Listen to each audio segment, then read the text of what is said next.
where I was to join them.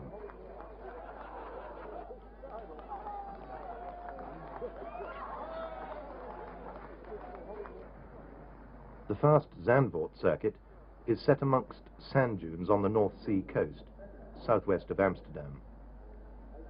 At Monaco, a seemingly certain victory for Sterling Moss was thwarted by his late retirement, handing the victory to the Cooper of Jack Brabham. BRM, having experienced brake problems at Monaco, had hired Sterling Moss to carry out extensive testing at Zandvoort in the week before the race. For the actual race, however, he reverted to his usual Rob Walker-entered Cooper climax. A parade of the drivers in immaculate Mercedes 190 SLs preceded the race. Ferrari drivers Jean Bera, Tony Brooks, and Phil Hill.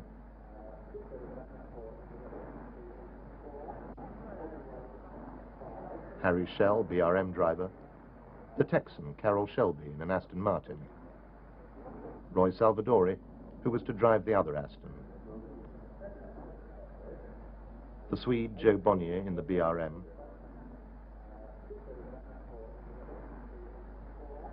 Jack Brabham looking confident, having won the first two Formula One races of the season,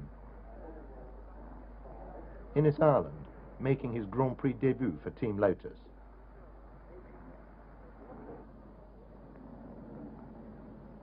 Sterling Moss, who after Fangio's retirement is now the world's #1 and the crowd's favourite, Frenchman Maurice Trintignant,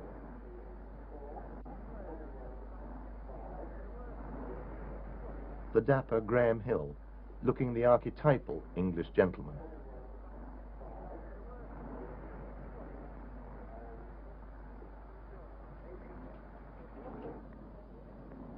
after that promising Silverstone debut, Aston Martin found themselves only 10th and 13th on the grid at Zandvoort. The Duke of Kent was the guest of David Brown in the Aston Martin pit.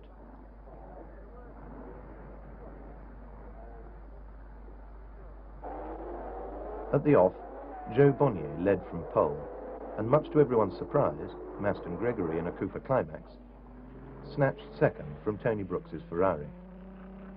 Sterling Moss made a poor start and was well back. Dutch privateer and nobleman Carol Godin de Beaufort brought up the rear in the RSK Porsche.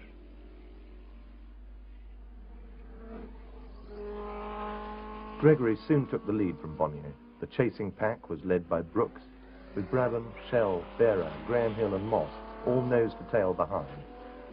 The Aston Martin of Carroll Shelby was well off the pace. Roy Salvadori's Aston retired with engine trouble on the 4th lap.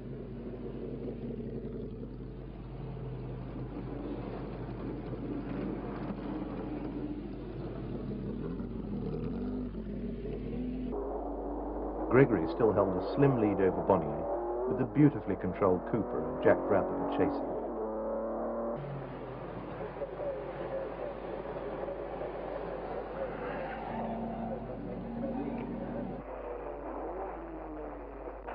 The Ferraris led the chasing pack behind this leading trio.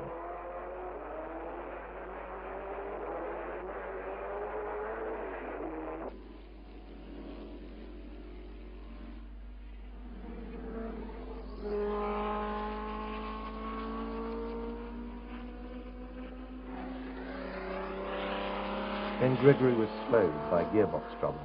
Bonnier took the lead, but was then caught and overtaken by Brabham. Moss had fought his way up the third, past the mobile chicane that was Jean Bera's Ferrari. Bonnier then retook the lead by grass-cutting at the chicane.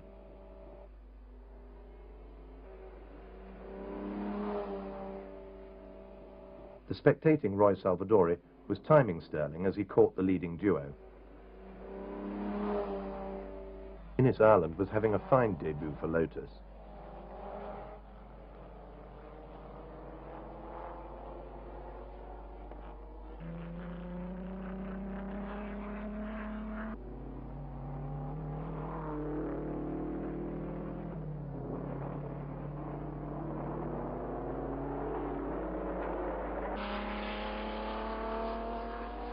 Jack Brabham lapped Bera's ill-handling Ferrari. Moss had fought his way into the lead, but when he retired with gearbox bearing failure, victory was handed to Bonnier in the BRM. Jack Brabham, without second gear, held on for his second place. An ecstatic BRM team congratulated Bonnier on giving